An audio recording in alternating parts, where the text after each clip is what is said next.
Salut, ce soir le Gros Journal a posé son plateau au Palais Brongniart, à l'ancienne Bourse de Paris. C'est ici qu'on parlait d'argent tout le temps, et ça tombe bien, aujourd'hui on va parler d'argent. On va parler d'abord de ceux qui n'ont pas d'argent, parce qu'un homme a inventé une banque sans banque, où on peut être à découvert ou fiché, ou Banque de France, mais quand même avoir un compte pour retirer chez les buralistes. Cet homme s'appelle Riyad Boulanoir.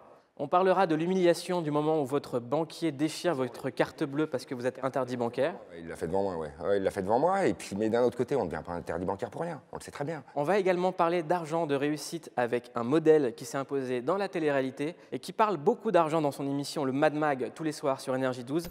C'est Ayem. Et oui, Ayem Enchanté est avec nous ce soir. On répondra à la question, est-ce que c'est la monnaie qui dirige le monde? Est-ce que c'est la monnaie qui dirige la Terre? Et on écoutera même les Nègres Marrons. C'est la monnaie qui dirige le monde, c'est la monnaie qui dirige la Terre. Et qu'on le veuille ou non, c'est comme ça, on ne peut rien y faire. Et vous allez voir qu'on peut être millionnaire, avoir inventé une banque et quand même se faire contrôler par les policiers. C'est le pays des droits de l'homme. Moi, quand j'arrive à Gare du Nord, j'ai envie de dire, les droits de l'homme, déjà, vous allez les mettre là, quoi. Alors, il y a des fois, je me fais pas contrôler, parce qu'ils contrôlent un noir avant moi, quoi. Donc, je peux passer, quoi.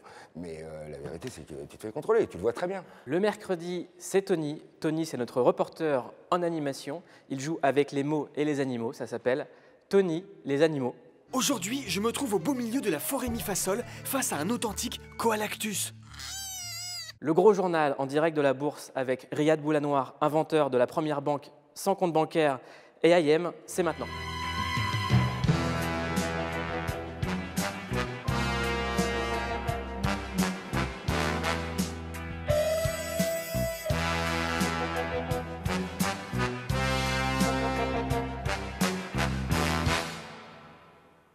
Nous sommes au Palais Brongniart, à la bourse. C'est ici que l'argent s'échangeait, se revendait, que les devises volaient dans tous les sens dans le monde entier. Je suis avec deux personnes. L'une a fait de son rêve une réalité et l'autre de sa réalité de la télé. Ayem, comment ça va? Très bien. Très Ayem heureuse. enchanté. Ayem enchanté. Ayem enchanté. Toujours enchanté, surtout d'être rencontré. Riyad Boulanoir, ça va? Ça va nickel. Alors Ayem, je vais te présenter Riyad, parce que bon, toi, tout le monde te connaît. Riyad a créé ce qu'on appelle le compte Nickel. Est-ce que tu peux nous expliquer ce que c'est? C'est un compte sans banque, Ouais. qui est disponible en 5 minutes Ouais. chez les buralistes, qui n'a besoin d'aucune condition, ni de revenus, ni de patrimoine, qui s'obtient en 5 minutes et qui vous permet de profiter de votre argent de façon moderne, avec une carte bancaire qui marche partout. Avec Donc un c'est la compte première bancaire. banque sans banque. C'est une première banque sans banque, on n'est pas une banque, effectivement. C'est-à-dire qu'on n'est pas à découvert, On n'est pas à découvert. on n'est pas à la Banque de France. On n'est pas interdit bancaire, on n'est pas à découvert, on n'est pas jugé, on n'est pas évalué. On peut venir comme on est, qu'on ait 1 euro ou 1 million d'euros, on paiera le même prix, Alors, parce qu'on aura le même service. Le parcours de Riyad est incroyable. Moi je t'ai découvert dans les années 90 parce que j'ai appris que c'est toi qui étais à l'origine des décodeurs Canal. C'est vrai que j'ai créé quelques décodeurs Canal+, et donc j'ai connu cette chaîne bien avant tout le monde. Voilà. Rappelez que maintenant Canal+ est impiratable et qu'il faut avoir MyCanal disponible sur l'App Store. Exactement. Alors, donc, du coup, j'ai fait quelques Donc à l'époque, décodeurs. comment on faisait? Hein, comment Moi, ça on m'a faisait toujours fasciné. On avait, j'étais un passionné moi j'étais passionné de technologie, j'étais passionné d'électronique. J'avais 10 ans, je démontais tout, la télé, le machin, je faisais des décodeurs Canal+. Après, j'ai réitéré, parce que j'ai même fait des fausses cartes téléphoniques, etc. Mais c'est juste le plaisir du hack. C'est le plaisir du hack, c'était pas pour en faire un business. Le hack, ça vient de hacker, hacking, En fait, pirater. c'est le fait de finalement jouer un petit peu le rebelle gentiment, sans faire de mal, voilà. Après, comment est-ce qu'est venue l'idée de faire Nickel? Entre-temps, j'ai monté des sociétés, j'ai gagné ma vie, je suis devenu riche. Et si, c'est assez important parce qu'en fait, finalement, c'est une croisade que tout le monde cherche comme une forme de Graal. C'est assez décevant. Des fois, je rêverais que tous les gens soient archi-millionnaires pour se rendre compte que ça ne changera ni la santé de leur gosse, ni l'amour de leur femme, quoi. Mais voilà, on arrive là et donc, malgré tout, je dois avoir une trentaine d'années. Est-ce que c'est vrai que la première fois que tu as vendu une boîte, tu as été reçu dans une grande banque aux Champs-Élysées? Ouais. Et ce qu'on t'a expliqué? Ouais, on m'a expliqué qu'à partir de maintenant, que j'étais riche et que j'allais toujours être riche. Que l'année d'après, j'aurais plus d'argent que l'année d'avant. Je trouvais ça génial, parce que habituellement, c'était l'inverse, quoi. Mais comment? Parce qu'il y avait suffisamment d'argent, donc c'était placé, il y avait des ingénieurs fiscalistes, des ingénieurs patrimoniaux, des ingénieurs... Tout le monde vous expliquait comment tout ça allait fonctionner. Voilà, vous rentrez. Donc en fait, on peut être riche quand on est riche. On peut être riche quand on est riche, c'est clair, ça c'est clair. Mais c'est ça le problème des pauvres, hein, c'est qu'ils connaissent que des pauvres. Ça me fait penser à une chanson. Beaucoup de gens osent dire que l'argent ne fait pas le bonheur, que de l'amour et de l'eau fraîche suffit pour régayer leur cœur. À ces gens-là, je leur réponds de se réveiller car il est l'heure. Tout le monde sait que sans argent, tu subis le pire des malheurs. Parce que c'est la monnaie qui dirige le monde, c'est la monnaie qui dirige la terre. Et qu'on le veuille ou non, c'est comme ça, on ne peut rien y faire. Donc c'est la monnaie qui dirige le monde, c'est la monnaie qui dirige la Terre? C'est vrai, c'est ça qui est décevant Et d'ailleurs. qu'on le veuille ou non, on ne peut rien y faire. Mais l'argent n'est qu'un outil, quoi. Le problème, c'est qu'à partir d'un moment, les gens le considèrent comme un maître. Et donc, ils sont prêts à tout faire. Bah, là, je sais plus, là, il y a eu un fait divers où ils ont démembré toute la famille pour de l'or. Dans l'affaire de la disparition de la famille Troadec, je vous le disais, le beau-frère du père est passé aux aveux. C'est bien lui qui a commis les 4 meurtres et qui a tenté ensuite de brouiller les pistes. Tout cela pour une affaire de pièces d'or. Enfin, on arrive à ça, ça fait froid dans le dos. Finalement, est-ce qu'il manquait de... Est-ce qu'il avait assez à manger? Est-ce qu'il était au sec? Est-ce que ses enfants étaient en santé? Sûrement. Ayem, Ouais. est-ce que tu souscris à ça?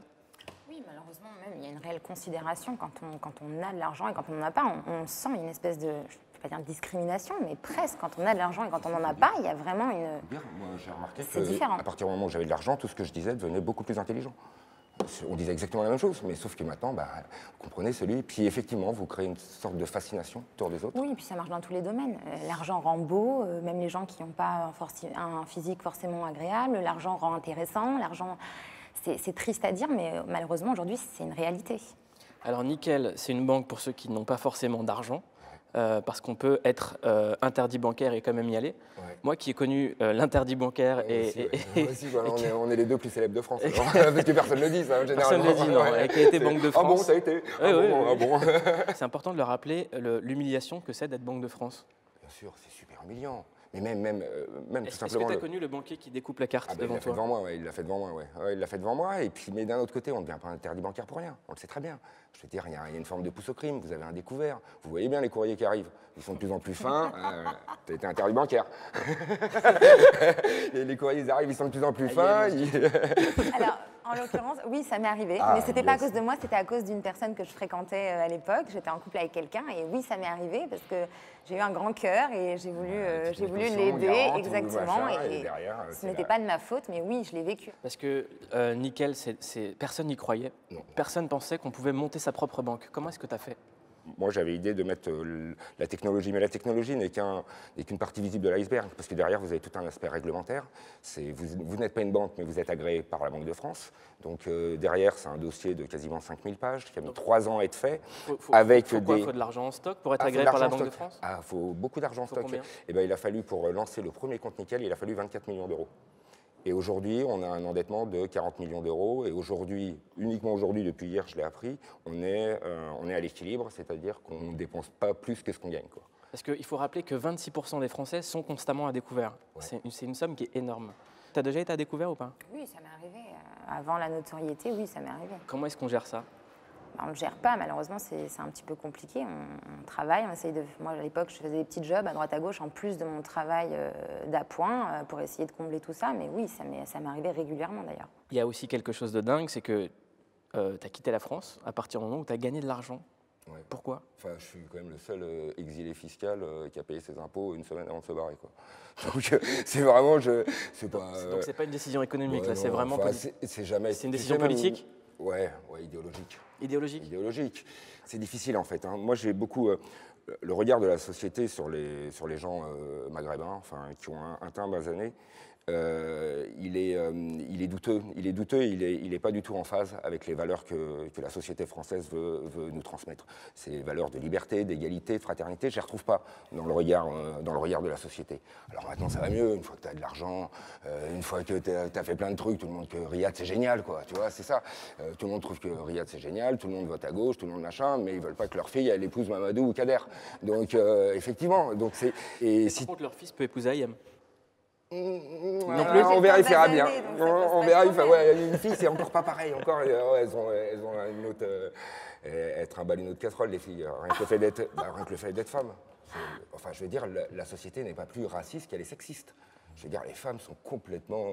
enfin, tu regardes les magazines féminins, enfin, tu as l'impression qu'elles pensent qu'à leurs cheveux, le petit test sexo avec des petits croix, des petits machins, parce qu'elle est trop conne pour aller de A jusqu'à Z, les petites fiches cuisine, la peau, les conseils santé, enfin, tu vois, t'en arrives, tu as une forme de modélisation de la femme, et quand tu les vois dans les gouvernements politiques ou même à la télé, il faut qu'elles soient 3 fois meilleures que les autres, quoi. Sinon, elles se font cingler comme c'est pas permis. Voilà, je trouve, je trouve qu'il est incohérent, ce pays. Par rapport aux valeurs, par rapport à c'est le pays des droits de l'homme. Moi, quand j'arrive à Gare du Nord, j'ai envie de dire les droits de l'homme, déjà, vous allez les mettre là, quoi. Qu'on arrête de Parce qu'il faut savoir que l'homme qui est ici, il s'appelle Riyad Boulanoir, il est multimillionnaire, il a inventé la première banque sans banque.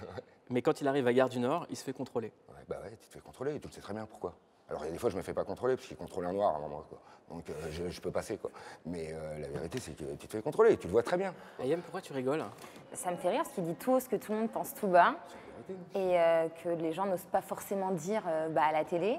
Et ça me fait rire parce que c'est vrai et que moi, personnellement, je n'aurais peut-être pas osé tenir ce discours, mais je trouve son discours très intéressant et très couillu. T'as déjà été contrôlé? Oui, ça pouvait m'arriver à l'époque. Aujourd'hui, non. Avec la notoriété, sincèrement, ça ne m'arrive pas. On me demande une photo au lieu de me contrôler. Donc non, ce serait hypocrite de ma part de dire qu'aujourd'hui, j'ai des soucis là-dessus parce que ce n'est pas le cas.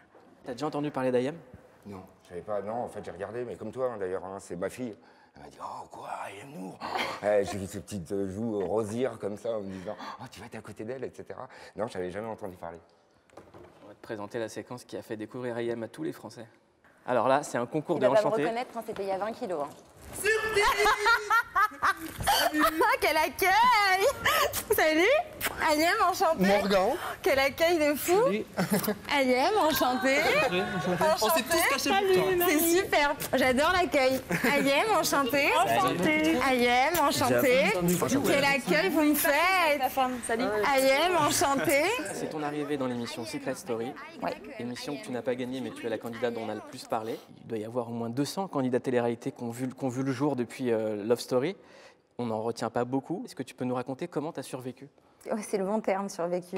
J'ai eu la chance de faire des bonnes rencontres, d'avoir une bonne étoile, de travailler aussi, parce que c'est un milieu en tout cas où il faut beaucoup travailler, essayer de se démarquer, de prouver qu'on est là non pas que pour être joli, mais aussi parce qu'on a envie d'autre chose, parce qu'au début, c'était un petit peu pour ça qu'on m'avait prise, parce qu'au départ, c'était qu'un physique. Moi, au départ, je l'ai fait parce que voilà, j'étais une jeune fille, et puis bien évidemment, ça me permettait, au lieu d'aller faire un petit job, d'avoir un beau gain à la fin, parce qu'il y avait quand même une grosse somme à gagner. 150 000 euros. Donc c'était pas rien. À 21 ans, c'est plutôt bien pour démarrer la vie. Lui, Riyad, il faut qu'il ait des idées. Donc il faut qu'il ait des idées, la technologie et les bons associés pour aller lever de l'argent et mettre son idée en place. Toi, tu es ton propre produit. C'est-à-dire que Ayem, c'est une marque. Ouais. Lui, sa marque, c'est Nickel. Toi, la marque d'Ayem, c'est Ayem. Comment tu développes ta marque? Je pense vraiment que j'ai eu une bonne étoile. Chaque jour, je me disais, je veux vivre de ma passion, c'est ma passion. Donc ça veut dire que ta passion, c'est toi? Non, ma passion, c'était de faire de l'antenne. D'accord. J'ai toujours voulu faire de T'as toujours voulu l'antenne, faire la j'ai toujours télévision. voulu être animatrice. Voilà, quand j'étais plus jeune, je m'entraînais dans ma chambre à répondre à des interviews. Voilà, je savais que je passais par un endroit pas forcément des plus gratifiants, parce que la télé-réalité aujourd'hui, c'est devenu une espèce de maladie dans la société, même si ça reste un phénomène de société. Pourquoi c'est une maladie alors que c'est ce qui marche le mieux? Je sais pas. Il faut poser la question à tous ces gens qui ont un problème avec la télé-réalité, alors que ça reste un phénomène de société aujourd'hui, et puis qu'on fait rien de mal, quoi. Ça permet à plein de jeunes gens de gagner leur vie correctement. Parce que plein de gens pensaient, quand on dit on invite Ayem, plein de gens disent on va faire un discours de teubé, mais on voit que tu n'es pas teubé du tout, qu'il y a du travail. Merci, c'est gentil. Mais pour non, une mais- femme. Allez, sexisme, on y va. Non, c'est pas sexisme, c'est les préjugés sur la télé-réalité. Tu les connais, ces Oui, préjugés? bien sûr, je les connais, je les subis. Après, c'est pas grave, il faut creuser un peu pour voir ce qu'il y a derrière. Après, oui, il y a plein de gens dans ce milieu qui font. On est connu pour faire des fautes de français et des fautes d'orthographe, même quand on parle. Mais il y a aussi des gens qui arrivent à se démarquer, qui travaillent, qui essayent de transformer l'essai d'une télé-réalité pour faire autre chose. Donc c'est quoi les sources possibles en fait de Alors, revenus? les sources possibles de revenus, ce sont aujourd'hui les réseaux sociaux, qui est une nouvelle forme de publicité sur les réseaux sociaux, parce qu'il faut savoir que ce sont des jeunes qui sont très populaires et qui ont un réel impact sur les réseaux sociaux, et aujourd'hui ça intéresse la publicité. Il y a tout ce qui est dédicace photo, donc les signatures dans des clubs, dans des endroits, des événements, où ça leur permet, les gens ont tendance à dénigrer ça, mais aujourd'hui tout le monde le fait. Enfin, la plupart des gens célèbres le font, en tout cas les animateurs. On gagne beaucoup d'argent? Oui, c'est très bien payé. Toi, tu fais ça? Très honnêtement, aujourd'hui, je ne le fais plus depuis quelques années. Un, parce que je suis très prise par mon travail. Et deuxièmement, parce que je pense que tu le sais, je suis devenue maman. Et aujourd'hui, mes soirées sont sacrées et elles sont pour mon fils. C'est drôle parce que quand on voit la Ayem des débuts à Secret Story, on n'a pas du tout la même personne. Là, tu as l'air assez apaisé et ta vie, ça a l'air de rouler et je suis très content pour toi. Est-ce que tu as l'impression que, par exemple, cette Ayem-là, elle va être compliquée à oublier? Parce que justement, on l'a exposée partout. En fait, j'ai eu une espèce d'image un peu sulfureuse par rapport à la télé-réalité que j'avais faite. Aujourd'hui, je pense qu'on évolue tous.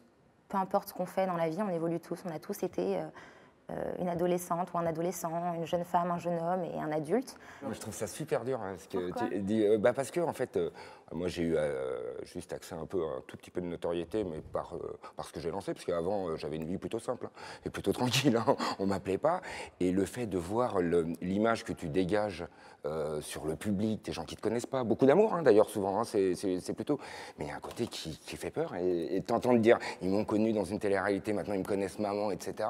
Voilà, j'ai l'impression que. Il y a un truc que je trouve encore plus dur pour IAM, c'est que tout de suite, les rappeurs ont tous parlé de toi. Il y a aussi ce truc-là.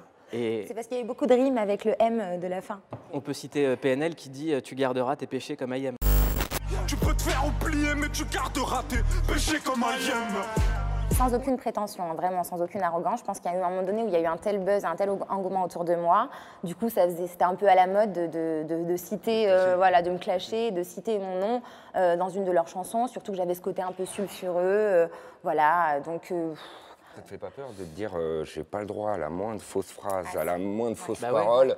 Je t'entendais tout à l'heure dire c'est couillu d'avoir dit tout ça. Je vais dire moi je m'en fous.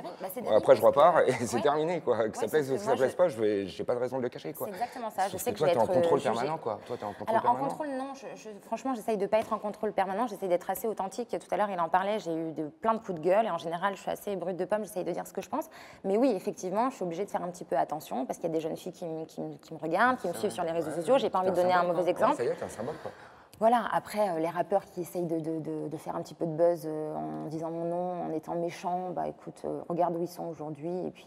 Il n'y a pas que les rappeurs, il y a aussi des amis qu'elle s'est faites, par exemple Isabelle Balkany. Ah, Isabelle Balkany. Qui elle, n'aura peut-être jamais affaire à un compte nickel. Oh, c'est pas sûr. Il y a peut-être pour toute la famille. D'après ce que j'ai regardé, c'est pas sûr.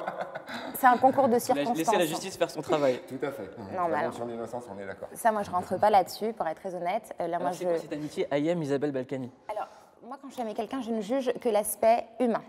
Ce qui s'est passé avant, ça ne me regarde pas. Mais évidemment, mais c'est quoi un coup de fil?